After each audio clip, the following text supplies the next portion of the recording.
Parit pasukan Ukraina di Avdiivka kembali diserang militan Republik Rakyat Donetsk atau DPR. Rekaman penyerangan rame beredar di Telegram pada Minggu 30 Oktober 2022. Dalam keterangan unggahan disebutkan, militer DPR membersihkan desa Opitne dekat Avdiivka.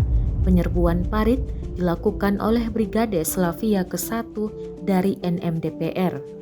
Militan DPR mengklaim parit-parit tentara Ukraina itu secara aktif dibombardir dengan granat dan dibersihkan dalam pertempuran menembak jarak dekat. Sejumlah senjata disita dan militan DPR menangkap satu prajurit Ukraina.